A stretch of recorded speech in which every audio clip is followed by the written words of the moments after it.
Télé 50, simplement congolais.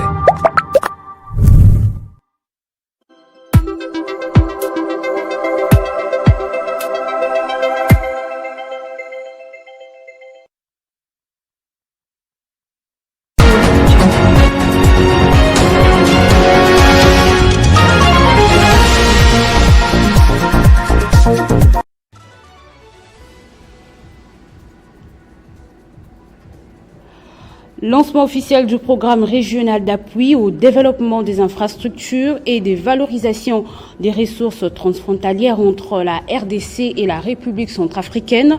Ce programme vise à booster le développement des provinces du Nord et Sud Bangui et de la Mongala. La clôture des opérations de paie des fonctionnaires de l'État interviendra sous peu. La situation économique dans le pays demeure sous contrôle. C'est ce qui ressort de la réunion extraordinaire de conjoncture économique présidée à la primature par la première ministre Judith Suminwa-Tuluka. Dans le Haut-Katanga, le centre d'expertise, d'évaluation et de certification de substances minérales précieuses et semi-précieuses se dote d'un laboratoire moderne pour certifier les minerais d'exportation et réaliser des analyses environnementales. Le chantier a été inspecté par le dirigeant du CEC et du ministère de Mines qui ont validé l'avancement de travaux.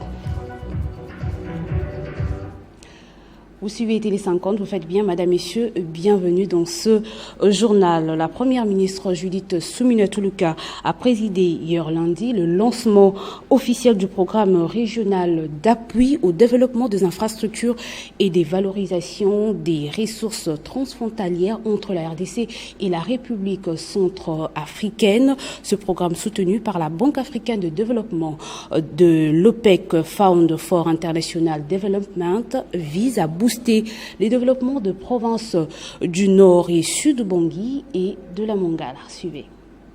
La cérémonie a débuté par les mots du représentant pays de la Banque africaine de développement à Bad, Mohamed Cherif, qui a souligné l'importance de ces programmes qui concernent les provinces du Nord Ubangi, du Sud Ubangi et de la Mongala dans l'espace Grand Équateur. En tant que bailleur des fonds aux côtés de la République démocratique du Congo et de l'OPEC, la BAD a réaffirmé sa détermination à contribuer au développement socio-économique de ces provinces ciblées. Tout d'abord, Excellence, il me soit permis de rappeler à cette occasion qu'avec 22 opérations actives pour un montant total de 1,7 milliard de dollars, la Banque africaine de développement reste un partenaire privilégié de la République démocratique du Congo. Prenant la parole à son tour, les coordonnateurs du Prédir, Deon Suzu, a présenté les aspects techniques du projet ainsi que ses impacts attendus sur les populations locales. Le projet d'appui au développement des infrastructures et de valorisation des ressources en eau transfrontalières de la République centrafricaine et la République démocratique du Congo. Dans son allocution, le ministre d'État, ministre du Développement rural, Grégoire Mouchal, a salué les mérites de ces programmes soutenus par le président de la République, Félix Tshisekedi. Et ce programme structurant vise à renforcer la capacité des communautés, des femmes et des jeunes à aborder les chocs dits aux catastrophes naturelles, aux crises économico-sociopolitiques, sécuritaires et aux conflits, et à s'y adapter et à se rétablir tout en maintenant la cohésion sociale. Clôturant la cérémonie, la première ministre Judith Suminwa-Tuluka a exhorté les acteurs du projet à travailler avec détermination afin de garantir l'accès à l'eau potable aux populations des 3 provinces ciblées et de mettre en place des infrastructures résilientes, gage d'un développement intégral et durable dans le Grand Équateur. Je déclare ouvert les travaux de lancement du Prédir visant à sensibiliser sur l'engagement des parties prenantes à la mise en œuvre structurée de ce programme régional. Je souhaite que les échanges de ce jour aboutissent sur des résultats concrets. Bon travail à toutes et à tous. Je vous remercie. La cérémonie des lancements sera suivie d'une formation des 2 jours destinée aux acteurs du programme. La situation économique demeure sous contrôle dans le pays et le gouvernement s'assure de l'évolution diligente du processus de paie des agents de l'État. C'est ce qui ressort de la réunion extraordinaire de conjoncture économique présidée par la première ministre Judith Suminwa-Tuluka, une séance de travail qui a connu la participation du vice-premier ministre, ministre du Budget Adolphe Muzito, du ministre des Finances Doudou Fwamba, celui en charge des mines Luatum Kabamba, ainsi que du gouverneur de la Banque centrale André Wamiso. À l'issue de cette rencontre, le ministre des Finances, Doudou Fwamba, est revenu sur les points essentiels abordés sous la direction de la première ministre. Pour tous ceux qui sont fonctionnaires de l'État depuis des années, ils savent qu'au premier trimestre de l'année, il existe un glissement en termes d'opérations de paie qui doivent être réalisées parce qu'au niveau du premier trimestre, particulièrement au mois de janvier, il y a des nouvelles mécanisations et des nouvelles mises à jour qui doivent être opérées. L'argentier national a expliqué l'évolution générale du paiement des salaires débités avant le 28 janvier. Pour les mois de janvier, contrairement aux bruits qui sont en train de circuler, le gouvernement a payé avant le 28 janvier de ces mois 2026 les rémunérations des personnels sensibles de l'État, donc les personnels relevant des services à mise à jour mensuels. C'est notamment les éléments de nos forces armées, les éléments de la police nationale congolaise, les membres de la DINACOPé, donc les enseignants pour la province de Kinshasa.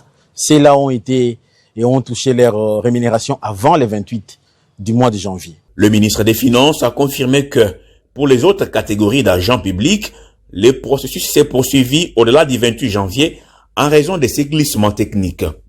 Pour les autres catégories, compte tenu des glissements, les pays ont continué au-delà de la date du 28 avec les médecins qui ont été payés la semaine passée. Aujourd'hui, je crois que la paie va continuer encore. Je crois que dans les 72 heures, nous allons clôturer les opérations de la paie du mois passé. Ces ajustements sont notamment liés, comme je l'ai dit, au rythme que nous effectuons ces opérations compte tenu des mises à jour. Donc, les populations congolaises et les fonctionnaires doivent être rassurés, il n'y a aucun problème. Le gouvernement va tenir compte de cet état des choses dans l'évolution de la suite. Pour relever ces défis, la chef du gouvernement a recommandé une meilleure coordination entre le gouvernement et la Banque centrale du Congo, ainsi qu'au niveau des services opérationnels, DGDA, division des mines, en vue d'accélérer l'exportation du cobalt. Elle a également appelé à des ajustements optimisés dans la régulation budgétaire entre le ministre des Finances et du Budget. Au ministère du Commerce extérieur, Julien Paluku a donné des nouvelles orientations à la directrice générale intérimaire de l'ECC, Christelle Mwabilou, 24 heures après la suspension à titre conservatoire du directeur général Étienne Chimanga. Par ailleurs, une commission de redressement a été mise en place à travers un arrêté signé ce mardi. Procéder à des réformes urgentes pour sauver l'Office congolais de contrôle du naufrage en se focalisant sur la vision, la rigueur, la capacité de décision et la capacité de sanctionner positivement et négativement, mais aussi s'assurer que le travail est fait par les bonnes personnes dans la bonne direction et avec les bonnes ressources. Voilà les nouvelles orientations données ce mardi 17 février à Kinshasa à la directrice générale intérimaire de l'Office congolais de contrôle, Christelle Mwabilou, par le ministre du Commerce extérieur, Julien Paluku, qui vient de mettre en place la commission de redressement de cet organisme scientifique et technique en charge du contrôle de la qualité et de la conformité de produits destinés à la consommation, et c'est là 48 heures après la suspension à titre conservatoire du directeur général Étienne Chimanga pour faute lourde de gestion. Cette commission, dont les aspects logistiques sont pris en charge entièrement par le budget du ministère du Commerce extérieur et non celui de l'Office congolais de contrôle, a pour mission de dresser un état des lieux administratifs et financiers de l'OCC, évaluer tous les contrats et accords de partenariat liant l'Office avec les tierces, auditer la production et évaluer les mécanismes de contrôle de la qualité, de la quantité et de la conformité à l'importation et à l'exportation et proposer à l'autorité compétente toutes les mesures correctives et de redressement de l'Office congolais de contrôle. La dite commission compte 9 membres et a un délai de 10 jours renouvelable une seule fois pour rendre ses conclusions et propositions. Rendons-nous dans les provinces à présent. D'abord dans le Haut-Katanga où le centre d'expertise, d'évaluation et de certification de substances minérales précieuses et semi-précieuses se dote d'un laboratoire moderne pour certifier les minerais d'exportation et réaliser des analyses environnementales. Lancé en octobre 2025, le chantier a été inspecté lundi par les dirigeants du CEC et du ministère de Mines qui ont validé l'avancement de travaux et la réception des équipements sophistiqués. Conduite par le président du conseil d'administration, Dave Kalemba Kachama, la délégation du centre d'expertise, d'évaluation et des certifications de substances minérales a entamé sa mission par l'inspection du nouvel entrepôt construit au quartier Baudouin, non loin de l'école Bellevue, accompagné du directeur général Freddy Kanikou Mwamba et du directeur des cabinets adjoints du ministre des Mines, Marcelin Paluku. Le groupe a pris la mesure des installations destinées à accueillir des équipements d'analyse des dernières génération. Chose dite, chose faite, parce que comme le chef de l'État, le président Félix-Antoine Tshisekedi Tshilombo avait déclaré que c'est un laboratoire national et nous avons voulu nous-mêmes, moi et les DG, nous déplacer pour visiter le matériel que le CEC a commandé, qui sont vraiment impressionnants. Nous devons nous rassurer que ces matériels sont bien entreposés et sont bien entretenus. Le représentant du ministre des Mines, mandaté par lui, Watum Kabamba, a salué l'évolution du projet. Selon lui, la réalité observée sur les terrains dépasse les projections initiales. La délégation s'est ensuite rendue sur les sites du futur laboratoire national du CEC dans la province du Haut-Katanga où les travaux de construction progressent. Les bâtiments de 4 niveaux est actuellement en phase de ferraillage sous la supervision du bureau technique des contrôles. Vous savez, une chose c'est d'écrire un projet et l'autre c'est de le réaliser. Et aujourd'hui, nous sommes venus voir la concrétisation de ce projet qui est en train totalement de se matérialiser. Et comme vous le savez, nous sommes autorité de certification et nous avons en charge la mise en place de mécanismes, de procédures et de procédés pour déterminer les caractéristiques physico-chimiques des minerais. Et pour le faire, il faut du matériel. La mission s'est clôturée par une rencontre avec des agents de la direction provinciale. Le président du conseil d'administration a salué leur contribution dans la mise en œuvre de la politique nationale des valorisations des minéraux, tandis que le directeur général a insisté sur l'importance de maintenir la motivation du personnel. À travers ce projet, le CEC entend renforcer les contrôles et la certification des minéraux dans un contexte international où les ressources stratégiques congolaises occupent une place de plus en plus centrale. Dans le là-bas, aux côtés de la gouverneure Fifi Masuka Saini, le ministre national de la Communication et Médias Patrick Muyaya a procédé au lancement officiel de la campagne de vulgarisation des accords de Washington devant la notabilité lolabèze. Cette initiative vise à éclairer l'opinion publique sur les enjeux et les retombées de ces accords pour la paix et la stabilité du pays. Les autorités ont appelé les forces vives de la province à s'approprier le contenu de ces engagements afin d'assurer une compréhension et une mise en œuvre efficace.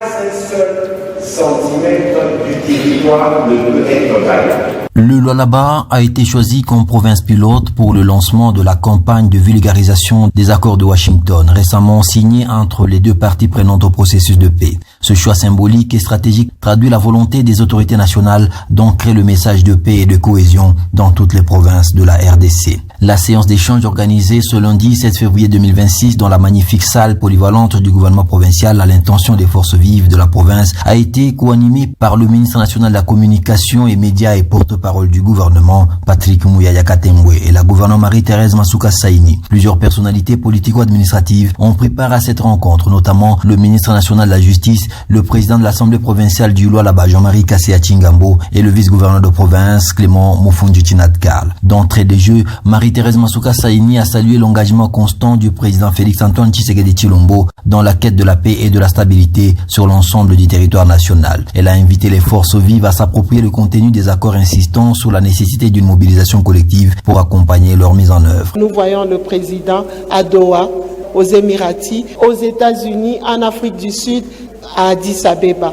Il cherche la paix par tous les moyens. Évidemment, il y a les sujets qui, chaque fois, quand on en parle, les gens veulent savoir qu'est-ce qui s'est passé. Est-ce qu'il y a eu des accords? Bien sûr, il y a eu des accords. Est-ce que ces accords sont défavorables pour la population de la République démocratique du Congo? nous avons le ministre de Communication et porte-parole de notre gouvernement. Lors de son intervention, Patrick Mouyaya Katemboué a expliqué avec précision et clarté les contours de ces accords, dissipant les zones d'ombre et répondant aux préoccupations de l'opinion. Ce que nous avons fait ici avec le président de la République, c'est pour nous assurer que nous finissons avec les cycles de violence. C'est pour la première fois qu'on a un accord où le président rwandais reconnaît qu'il a ses troupes en RDC. Parce que souvent il nie « Ah, je ne suis pas là-bas ». Il a également salué le progrès enregistré dans la province du Lualaba, mettant en avant la dynamique de modernisation engagée sous la conduite de la gouverneure. Tout à fait autre chose, au forum Mining Indaba, la République démocratique du Congo a réaffirmé son engagement à faire de ses richesses naturelles un levier de paix, de stabilité et de prospérité pour son peuple. Hormis le ministre des Mines et la ministre du Portefeuille, le Grand Katanga a été fortement représenté par les gouverneurs du Lualaba, Fifi Masuka, et du Haut-Katanga, Martin Kazembe Choula, mais aussi de la GECAMINE en compagnie de sa filiale Simco SAS. L'objectif affiché par le représentant de la République démocratique du Congo est d'offrir aux investisseurs un environnement prévisible, transparent et compétitif. Un rappel fait par le gouverneur du Haut-Katanga qui appelle et rassure les investisseurs sur les climats des affaires sécurisés en République démocratique du Congo. Et le climat des affaires est garanti. C'est pourquoi nous tenons honnêtement à inviter les investisseurs de venir chez nous. La sécurité, nous faisons tout pour que les climats des affaires soient débarrassés. La Simco SAS, Société immobilière du Congo, société par action simplifiée, l'un des invités est filiale à la GECAMINE à 6 assises. Son directeur général, Eric Luamba Mayanga, vante le leadership de la RDC. La présence de notre ministre de Mines et la présence de notre ministre du Portefeuille ont permis à ce que la voix de la République démocratique du Congo soit écoutée. Il y a déjà une aussi vue dans la salle aussi la gouverneure du Lualaba, Madame Pimasuka, mais aussi le gouverneur de Haut-Katanga, M. Kazembe, pour ne pas les citer, qui ont aussi passé les messages forts pour la République démocratique du Congo. La Simco SAS, Société immobilière du Congo, société par action simplifiée, est une société de droit congolais constituée depuis 2008 et identifiée au registre du commerce et des crédits immobiliers de Lubumbashi. Solidarité, engagement et action humanitaire au cœur de la province, la fondation IPASO a officiellement lancé ses activités ce mardi à Lubumbashi en présence de plusieurs autorités provinciales, acteurs de la société civile et partenaires humanitaires. Une initiative de Patricia Somwe dédiée à l'encadrement et à l'accompagnement de sinistrés de Puerto, marquée par une conférence débat animée par 3 panélistes autour des défis et perspectives de la prise en charge des victimes. Lubumbashi, mardi 17 février 2026. La salle Aroupé a vibré au rythme du patriotisme et de la solidarité lors de la grande conférence organisée par la fondation IPASO en faveur des sinistrés de Puerto. Une mobilisation exceptionnelle qui a réuni plusieurs Congolais venus de divers horizons en présence des autorités politico-administratives de la ville. Dès l'entame de la cérémonie, l'atmosphère était solennelle. Les participants, debout, ont entonné un chant patriotique, symbole d'unité nationale et d'engagement collectif. Un moment fort, chargé d'émotions, qui a donné le ton d'une rencontre placée sous les signes de la responsabilité citoyenne et de la fraternité. Prenant la parole à son tour, Patricia Somwe, initiatrice et figure de proue de la fondation IPASO, a livré un message poignant et engagé dans une exhortation patriotique vibrante. Notre mission est simple mais exigeante.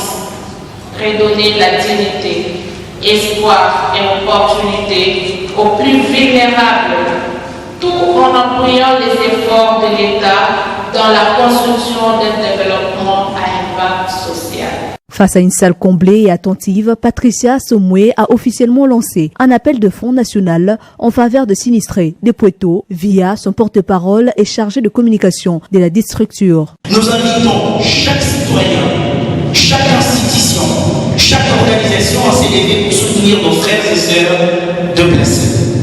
À cet effet, nous annonçons officiellement le lancement de la collecte de fonds en faveur de personnes sinistrées.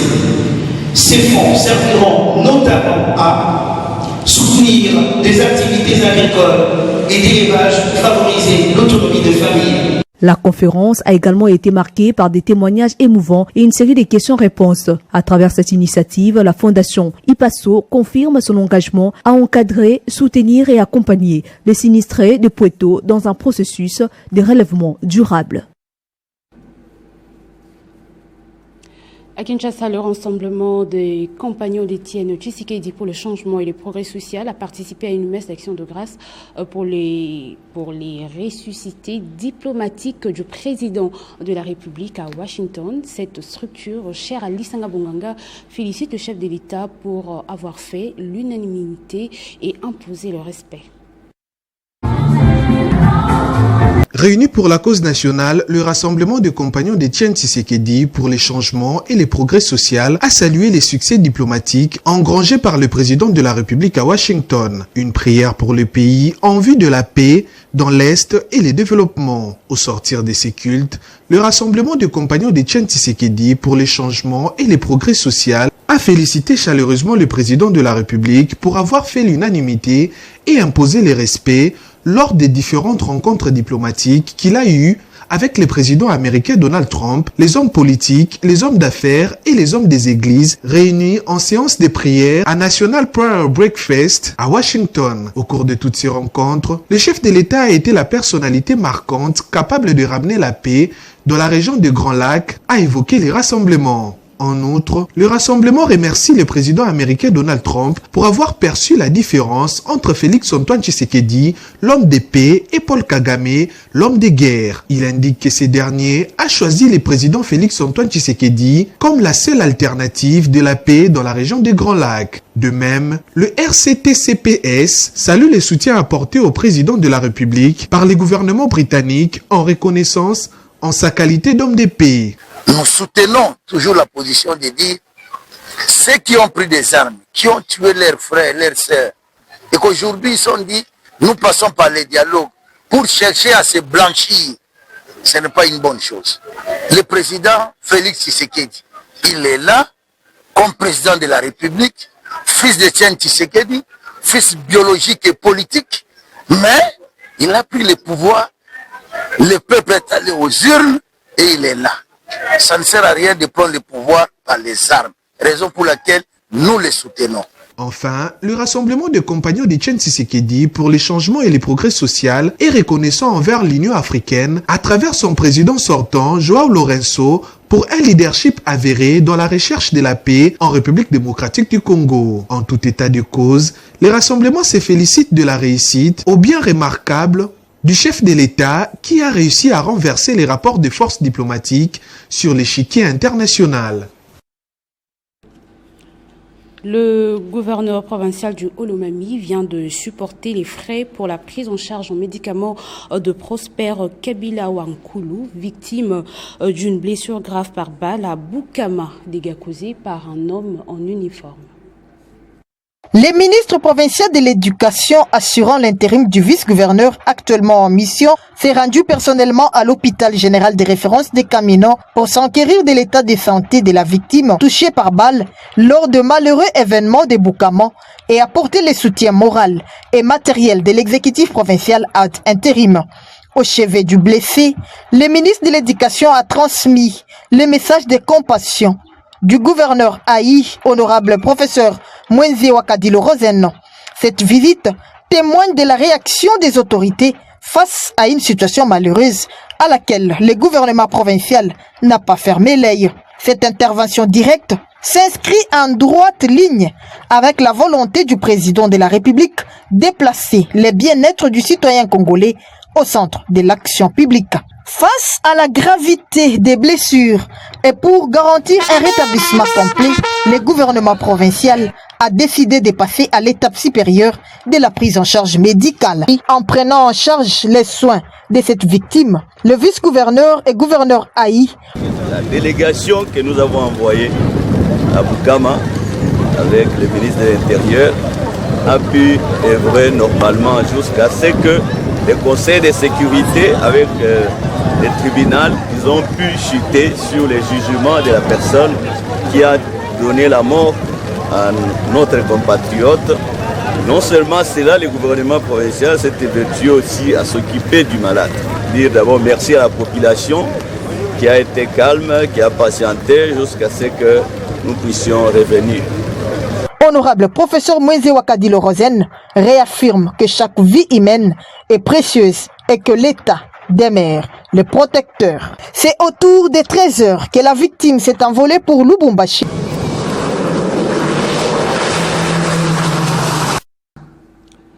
Parlons à présent du vandalisme sur le câble de la SNEL. Après Sendwe, Afuna et Ponkabu et bien d'autres endroits, la Société nationale d'électricité vient encore une fois de faire l'objet d'un acte de destruction méchante avéré sur son réseau moyenne tension partant de la sous-station de Ndolo située sur l'avenue Flambeau dans la commune de Barumbu à Kinshasa.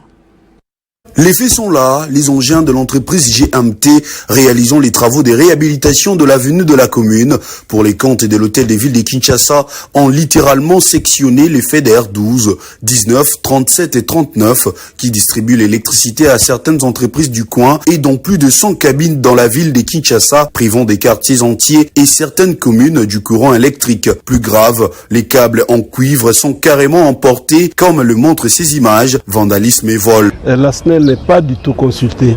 Au contraire, nous sommes surpris par un déclenchement d'un FEDER ou même de toute une sous-station suite à un câble qui est pioché. En tout cas, sans mâcher les mots, nous pouvons dire qu'il s'agit bel et bien d'une destruction méchante. Ni les maîtres d'œuvre, l'hôtel des villes, moins encore le maître d'ouvrage de la société GMT ne se sont adressés à la SNEL en vue d'une meilleure gestion de ces FEDER. La SNEL déplore cet état de fait et appelle à la conscience collective pour la protection de son patrimoine. Cette construction ne se fait pas sans dégâts collatéraux au réseau de la SNEL. C'est ce qui fait que vous enregistrez des plaintes dans la commune de La Gombe, dans la commune de Kinshasa, parce qu'il y a une affaire de 3 ou 4 fidèles qui ont été piochés, câbles arrachés et volés systématiquement par les agents commis à ces travaux ici. Pour les chargés de communication de la Société nationale de l'électricité, une collaboration devrait exister entre les différentes structures travaillant sur la ville. Et face à ces cas de vandalisme aggravés, la SNEL se réserve le droit de saisir la justice du pays. Nous ne sommes pas, nous, la SNEL, en train de nous plaindre. Il y a ce phénomène. Ils arrangent la voirie. C'est vrai, nous avons une voiture, nous avons besoin de bien rouler. Mais ils doivent collaborer avec la SNEL pour qu'on leur dise où passe le câble et qu'ils fassent le travail sans endommager le travail de la SNEL. Un appel solennel est lancé en direction des entreprises qui travaillent dans les secteurs des infrastructures de respecter les emprises de la route et tout ce qu'elles contiennent. La réhabilitation de la route ne devrait pas se faire contre le bien-être de la population et de la Société nationale d'électricité. Et puis sachez que le nouveau directeur de l'AFD en RDC a visité l'INPP pour discuter du projet INPP 4 visant à renforcer la formation professionnelle. Les détails dans cet élément. Le nouveau directeur de l'Agence française de développement en RDC, M. Hervé Conon, a franchi le portillon de l'Institut national de préparation professionnelle. Il a été reçu par le directeur général adjoint de l'INPP, Patrick Aïmbe Sompi. Leurs échanges ont tourné autour de dossiers INPP 4, comme l'a confirmé le directeur général adjoint de l'INPP. L'INPP 4 qu'on va entamer, qu'on a déjà entamé, et on est dans la phase d'accélération. On est en 2026 ici. Parce que le projet va se terminer en 2024, où nous allons voir les bâtiments de Kikwit. Il y aura une direction provinciale à Kikwit, équipée avec un appui en équipement. Il y aura la formation des formateurs. Il y aura aussi un accent qui sera mis sur le genre. Pour le nouveau représentant de l'AFD en RDC, l'INPP est un acteur majeur de la transformation du pays. Et je crois qu'avec les différents bâtiments que nous avons aidé à construire, nous avons créé des nouvelles références adaptées au monde rural dans lesquels ils sont implantés, avec des nouveaux cursus de formation qui s'adaptent aux nouveaux métiers et avec des équipements de formation qui sont, je dirais, en ligne avec ce que les apprenants retrouveront dans leur vie professionnelle. Juste après cette audience, un autre temps fort, il s'agit de la visite de quelques ateliers à la direction provinciale de l'INPV Kinshasa, située à la 11e rue Limité, en passant par le froid ménager, la climatisation centrale, le froid commercial et industriel, le contrôle technique automobile, ainsi qu'à la télé de l'énergie renouvelable. Émerveillé partout où il est passé, il a reçu des explications claires et précises des experts. Ce journal est terminé, place rapide des titres. Lancement officiel du programme régional d'appui au développement des infrastructures et des valorisations des ressources transfrontalières entre la RDC et la République centrafricaine. Ce programme vise à booster le développement des provinces du Nord et Sud Bangui et de la Mongala. La clôture des opérations de paie de fonctionnaires de l'État interviendra sous peu. La situation économique dans le pays demeure sous contrôle. C'est ce qui ressort de la réunion extraordinaire de conjoncture économique présidée à la primature par la première ministre Judith Suminwa-Tuluka. Dans le Haut-Katanga, les centres d'expertise, d'évaluation et de certification de substances minérales précieuses et semi-précieuses se dotent d'un laboratoire moderne pour certifier les minerais d'exportation et réaliser des analyses environnementales. Le chantier a été inspecté par le dirigeant du CEC et du ministère de Mines qui ont validé l'avancement des travaux. Fin complète de cette session d'information. Merci à vous tous de l'avoir suivi.